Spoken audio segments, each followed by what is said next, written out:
I love being here at the Jack Kemp Foundation because this is all about opportunities. And I love the mission that we have here, which is opportunity. I don't care if you're Democrat, Republican, conservative, liberal, progressive, whatever they call you, whatever your label is, we have to be about opportunities. Now, we have a half an hour to be with the governor this afternoon. That means that, and we also are going to have time at the end of our session, 10, 15 minutes or so, to take questions from the audience. So I don't want to waste any time up here doing a Charles Thomas speech. I want to bring the governor of the state of Illinois to the stage immediately so that we can begin this very important conversation. Governor Bruce Rauner.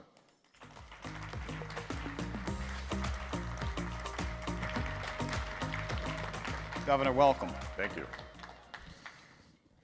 You know, as I mentioned earlier in just those brief remarks, that opportunity is the mission. It's everything. It's everything, particularly here at the Jack Kemp Foundation. But let's be real. With people leaving the state of Illinois at a rate faster than any state in the country, how do you sell opportunity in Illinois? What are you telling the rest of the country, the rest of the world, about opportunity in Illinois? We have incredible opportunity in our state. We are the 18th largest economy. We have the greatest workforce, greatest people, hardest working people anywhere in the world here in the state of Illinois. We're the heart of the American economy. We have one of the greatest cities in the world in the city of Chicago. We have one of the greatest airports in the world in O'Hare Airport. We have the transportation network. We're the hub of transportation and distribution for America. We're the heart of manufacturing. We're the heart of agriculture. We have every reason for businesses to come here and create economic opportunity and grow jobs. Well, why are people leaving? Why are the businesses leaving? It's really simple. We are our own worst enemy on two things: taxes and regulations. That's it. Self-imposed failure to create more opportunity. We've been one of the slowest growing states in America for decades. Instead, we should be, and very easily could be, the fastest growing state in America, right up there with Texas or any of the other states. But despite all that, you have to have been doing something for these 3 years and, 5 months. I mean, tell me about, have you expanded opportunities at all in education, for instance? Well, so we have made great strides in improving opportunity for everyone in Illinois. Got a lot of work to do, but in our first 3 years, we've had great success. Education, number one area of progress. We've created historic school choice and educational choice opportunities in the state of Illinois. Never been done before. We have now equal funding for charter public schools, right along with standard public schools, so our parents can have choices that choose a school that fits their child the best. We also have created a historic tuition tax credit scholarship program so that we can have our parents who don't have the financial means to choose a school are now going to be able to choose a school, whether it's a standard public school, a parochial school, a private school, homeschooling. Parents deserve choices regardless of where they live or what their income is, and we have historic school choice now available in the state of Illinois. Healthcare. I mean, any new opportunities during your administration in healthcare over these past 3+ years? We are transforming healthcare in the state of Illinois. Our Medicaid system, our state-run healthcare system, has been broken in Illinois for decades. Fraud, abuse.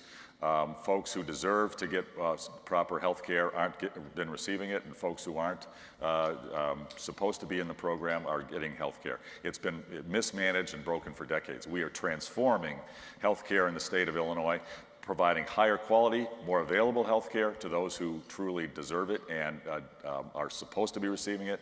And we're driving more value for taxpayers, making it more efficient and effective and transparent, saving money while also providing much higher quality and more available services. You talk about improving the business climate.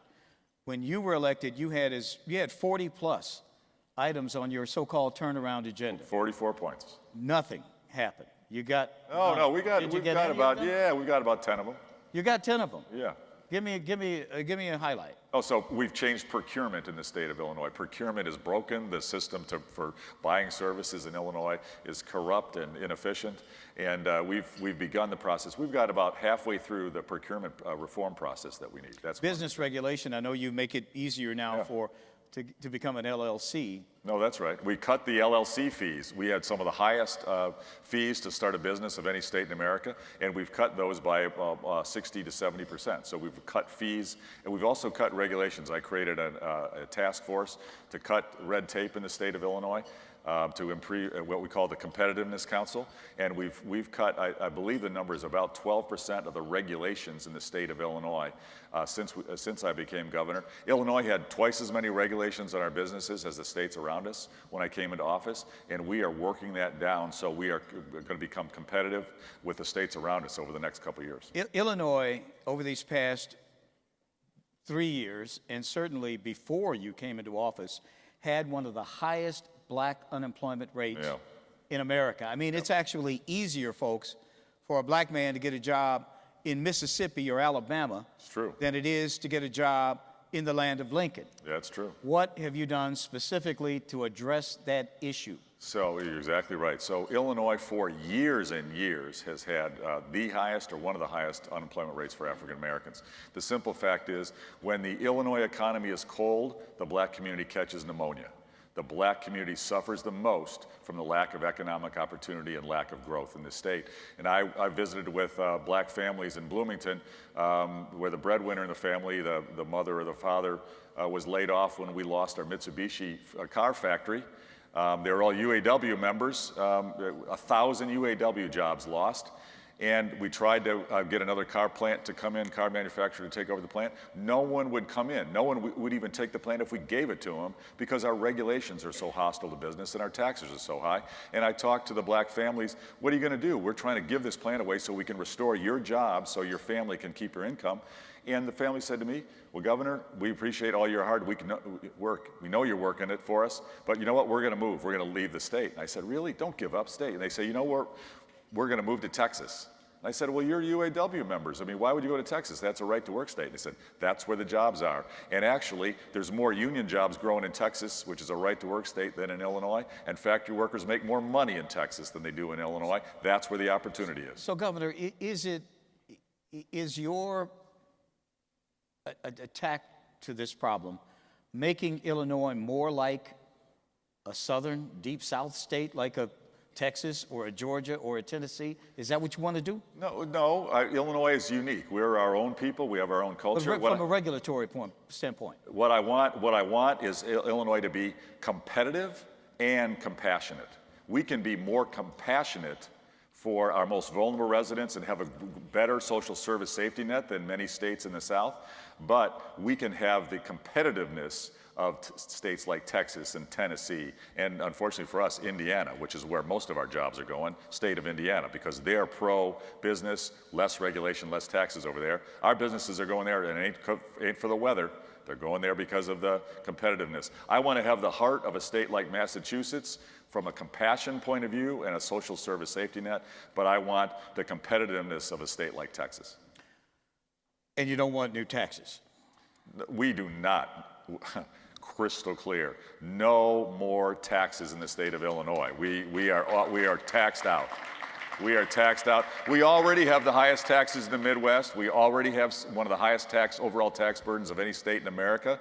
And anyone who would argue that somehow to get our budgets balanced, we need to raise our taxes, they're hallucinating. That's baloney. It's false. Just ask any of your friends in New Jersey. They've already got huge property taxes like us. They've already put in a huge graduated income tax. Ask them how it's going. They can't balance their budget. They can't pay their pensions. They can't fund anything, and their businesses are leaving the state. New Jersey is already going down the drain that many of our corrupt career politicians want to take us down that drain. We got to fight against them. No new taxes, stronger economic growth. That's the answer to our budget problems. But many of your political opponents are saying that social services are suffering in Illinois, and they are saying that Bruce Rauner is the reason that those social services are suffering. Yeah, that's a bunch of baloney. Human services are hurting because we don't have the economic growth. We don't have the money to be as compassionate as we want to be unless we are as competitive as we need to be to grow the economy and have the tax base to afford it. And this is all part, I'll be crystal clear, the impasse in the budget fight. I've just said balanced budget, no new taxes. Balance the budget, no new taxes. Madigan has made it clear 3 years ago. He controls the Democratic Party. The Democrats in the General Assembly, they've had a plan, cause a budget crisis, do not cut the spending, do not have financial discipline, and force a tax hike. You know, Madigan said it. You only get 3 Madigans here. That's one, okay? That's your first Madigan. I'll say the Democratic majority. You know, one other area in which, opportunity-wise, criminal justice. Yep. We've done historic criminal justice reform in the state of Illinois. Our criminal justice system in Illinois has been broken, as has many other elements of our society. We've had a recidivism rate where more than 50% of those released from prison are back in prison within 3 years. More than a third of women who are incarcerated are back in prison within 3 years. The system is broken. It's not serving safety, and it's not serving justice. We've got to restore justice in the system. And that means not just locking people up for some period of time and then having them learn how to be even more tough criminals, hardened criminals, and come back in the system. Actually treat the core of the problem. Address mental health issues, address addiction issues, and address job training, vocational training issues for these individuals so that they can have productive lives and not resort back to criminal behavior. And we are transforming our justice system and getting great results. Give me some numbers, though. We've safely reduced the prison population 15% since I became governor. 15%? 15%.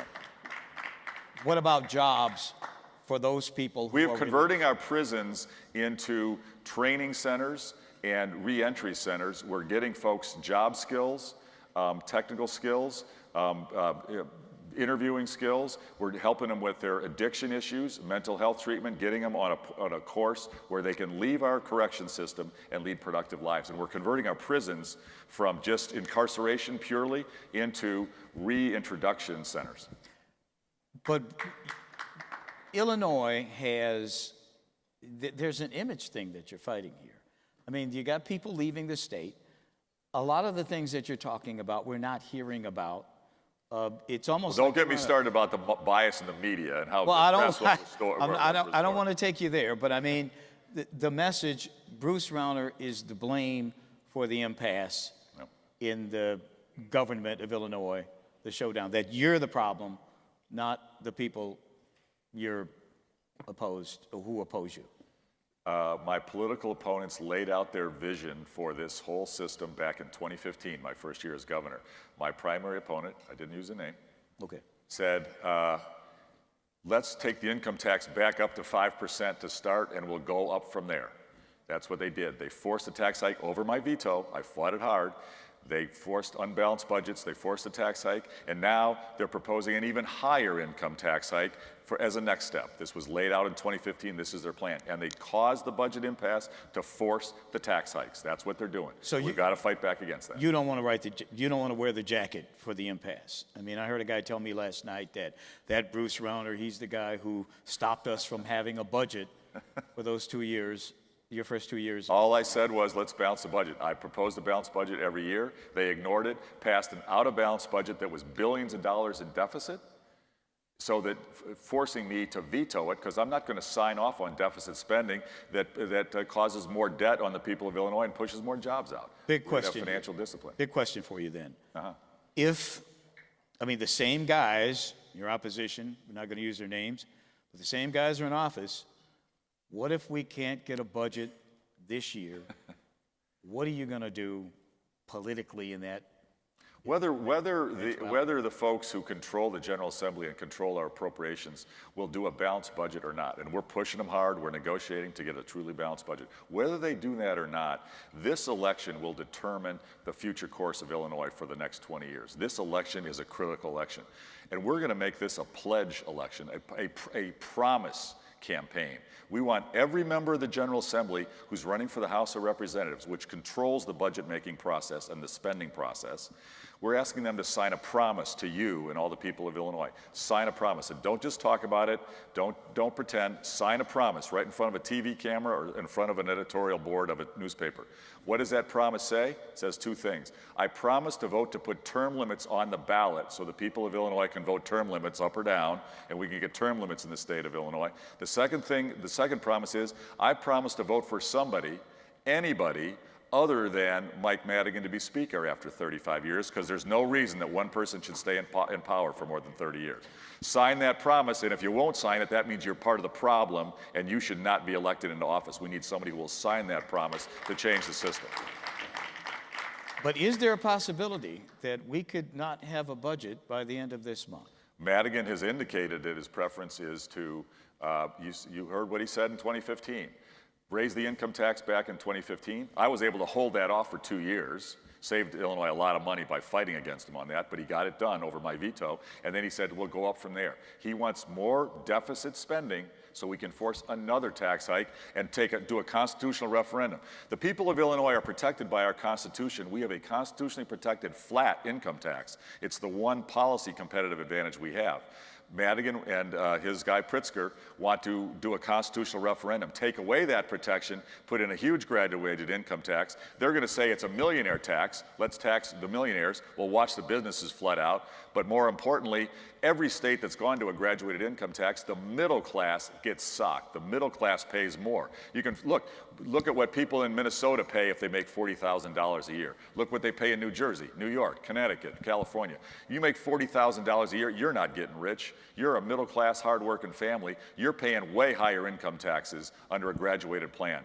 We can't tax our way out of our problems. We got to stop Madigan and Pritzker on this. Keep the taxes down, keep them flat, and lower them. Don't raise them.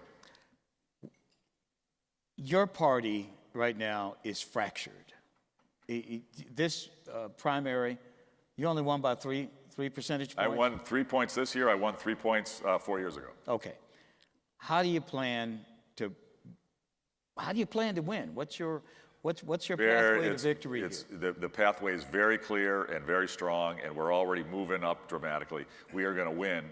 We have a unifying message. What we're striving to do, what we're fighting for the people of Illinois is a better future for our children and our grandchildren.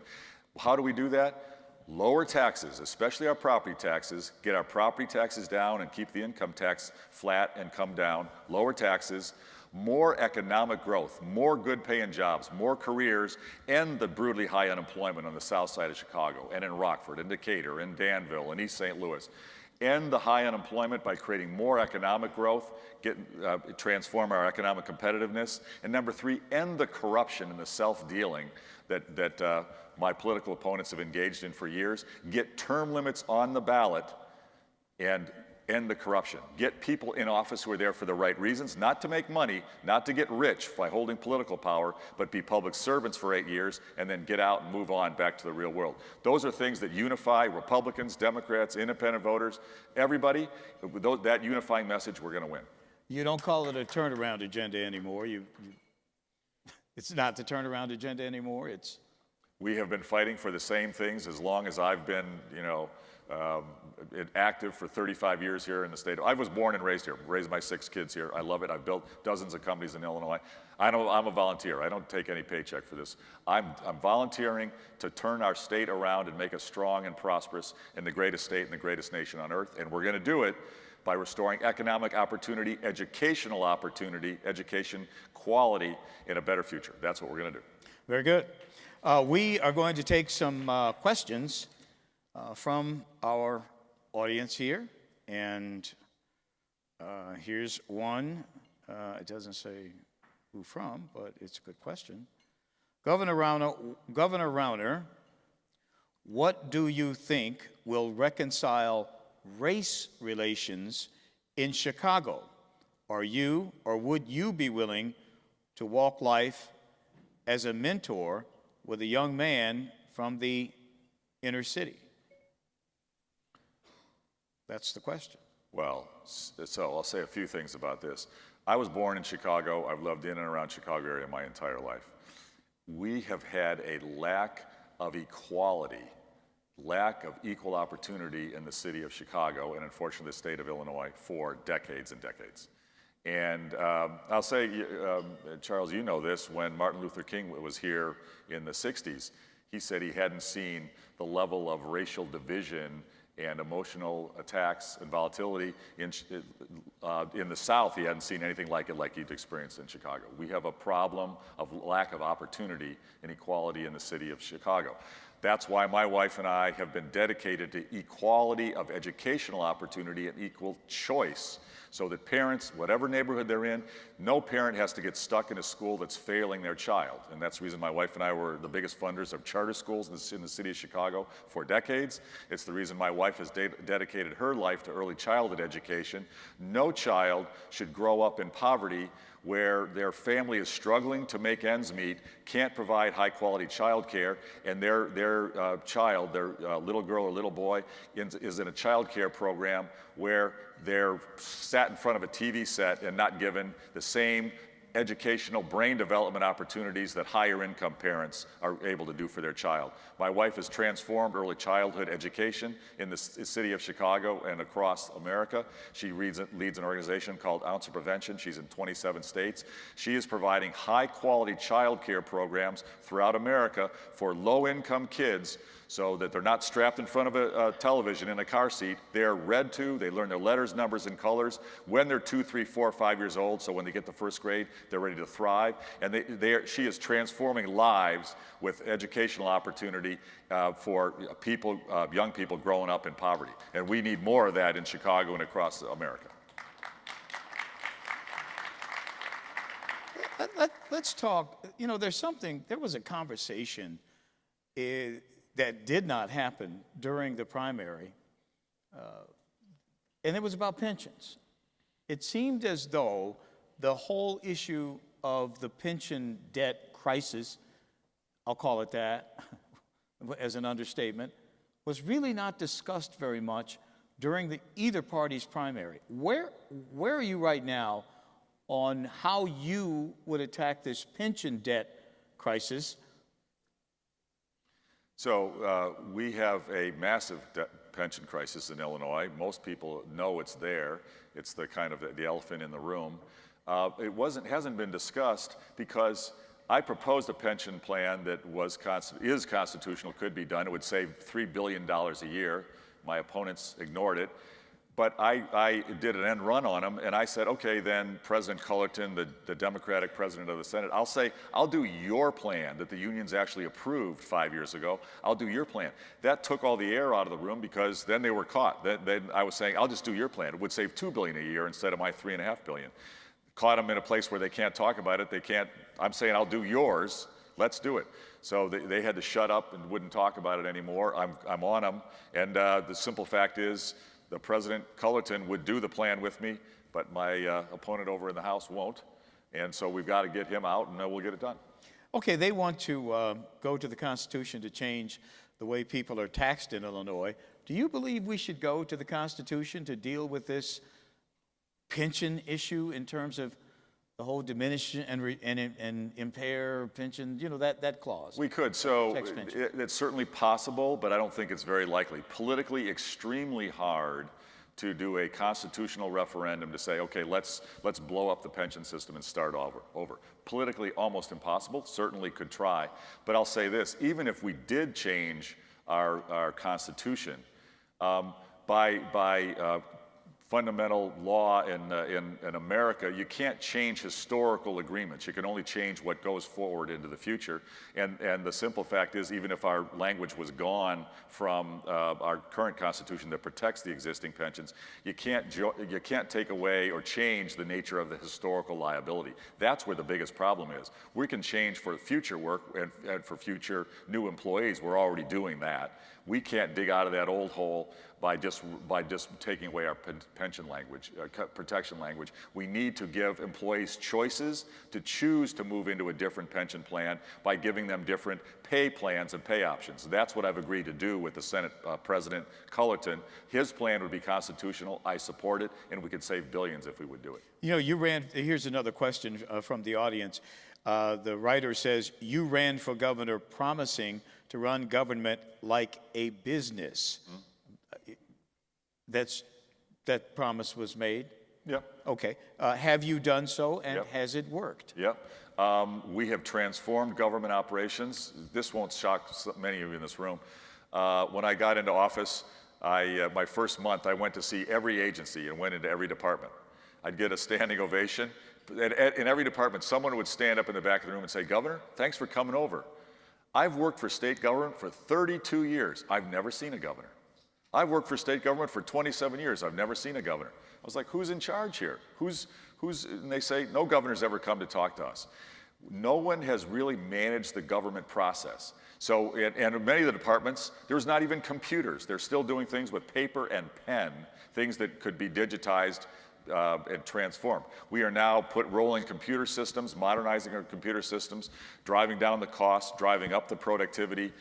We've already cut several $100 million out of government operations. We are modernizing the IT systems. We've taken $500 million out of Medicaid fraud. The way the government is run, we're transforming, and we've gotten 18 new government union contracts done that are transformative. We're paying people based upon merit and productivity, not just seniority. It's changing the culture of performance dramatically. Here's a question. How much money has your campaign invested in recruiting black voters? What is your anticipated budget for recruiting black voters, and will it be reflective of the general population? So my campaign is just the way I try to govern, for everybody. Doesn't matter what community, what ethnicity, what background. I work for everybody in the state, and I want equal opportunity in education and economics for everyone in the state. And I am strong advocate for the black community, as I am for the Latino community and the Polish community and every community in the state of Illinois. We have allocated our resources, both with my time and our financial resources, equitably all across the state.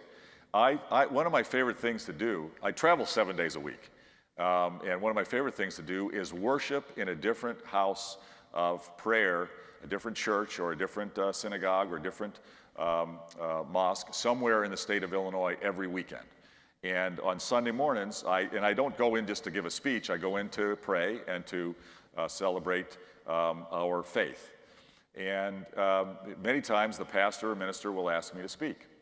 And I'll say, okay, I'm not here to speak, but I'll talk for 2 or 3 minutes.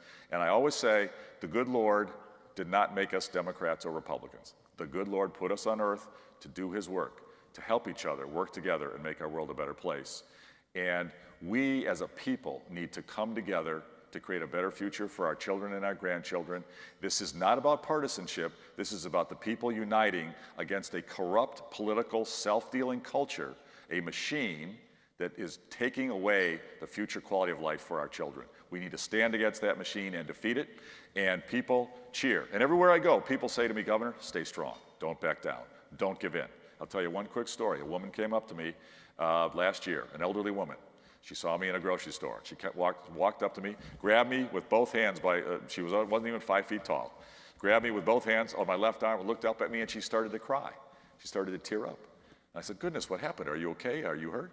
And she said, "Governor, you're our last hope. Please don't give up." And I started to tear up, and I gave her a hug, and I said, "We'll never give up. We're in this together. This is about the people coming together to take on a corrupt political dynasty. We're going to defeat it and bring power back to the people and create a better future." You know, in the primary, your opponent accused you of being a liberal. Are you a liberal? I'm called a lot of nasty things. That's a nasty thing. I don't do labels. I'm not into. Okay. I believe in economic opportunity.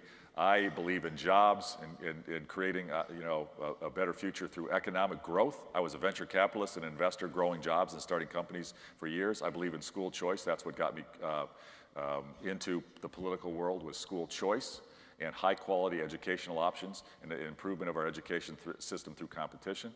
And there are issues that divide us. My wife is a lifelong liberal Democrat. She's proud of it, and I'm proud of her. I'm a free market conservative Republican, and we are united. My wife and I are united on far more than we're divided. And this whole issue of liberal versus conservative, Republican versus Democrat, I just don't buy into that. I think this is about people and opportunity for a better life for people. Are you trying to form a new coalition in Illinois, something new that maybe the whole country can see and emulate, perhaps? Well, what I'm hoping that we do together, all of us, especially the folks who believe in opportunity, is create a movement of people coming together to take on a broken system. The system of government, the system of politics in Illinois is broken. We need a movement to take it on. And it's not Democrat or Republican, it's not liberal or conservative, it's not name-calling or labeling or categorizing people. It's the people against a broken system and creating more opportunity for everybody. Yeah, we got about 5 minutes left. There is I guess a somewhat technical question here from the audience. What are we doing to address the workers' compensation issue that many businesses here in Illinois are concerned about? I know you talked about it a lot during the early years of your term. And what are we doing about that now? Is there anything on the horizon to address the workers' compensation issue that is driving many small businesses out of Illinois? Well, it is. It's the #1 regulatory problem that we have in Illinois. Our system of taking care of an injured worker. Injured workers deserve to get good health care and proper support.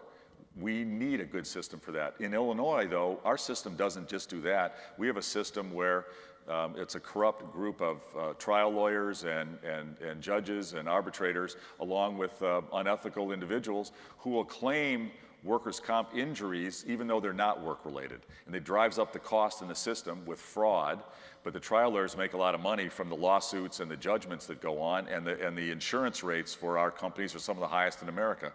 And we're next to Indiana, where the work comp insurance rates are the lowest in America. So our companies move because they can save millions of dollars in insurance costs, and the health care provided for workers is not that much different between Illinois and Wisconsin and Indiana or Wisconsin, but the insurance rates are much cheaper over there because it's not full of the fraud and abuse and illegal behavior, or I should say unethical behavior that we have in Illinois. So we need to change the system.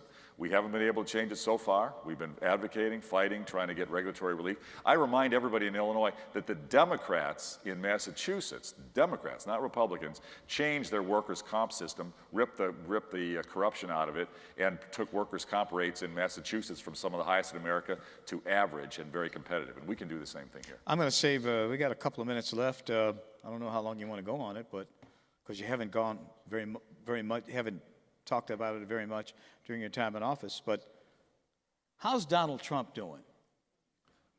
So the president is somebody that I work with. I work with President Trump just as I did with President Obama. My job is to work with the White House and in Congress to make sure that the people of Illinois, the best interests of our state, are represented in the actions coming in Washington. I applaud what the White House and Congress have done to cut taxes.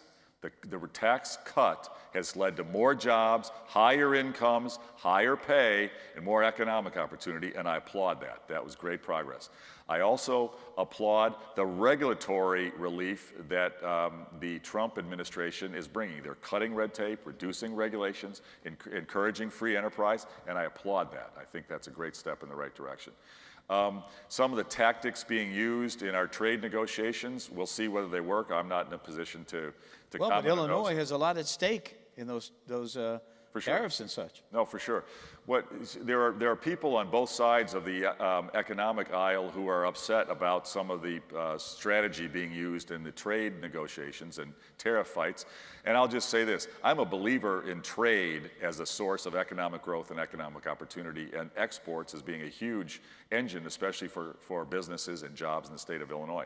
That said, I think we all got to be realistic and understand there's really no such thing as free trade. It doesn't exist.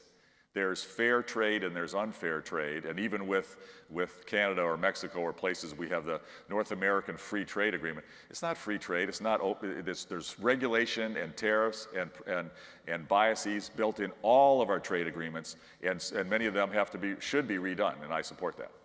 Very good. We've been talking to Governor Bruce Rauner I see our time is up, Okay. and I've enjoyed the conversation. Thank you, sir. I And appreciate it. I know Thanks we're so going to be much. hearing a lot more from you over the next 6 months. Okay. Good to be with you, and thanks for supporting economic you so much. opportunity. Governor. Thank you. Yep.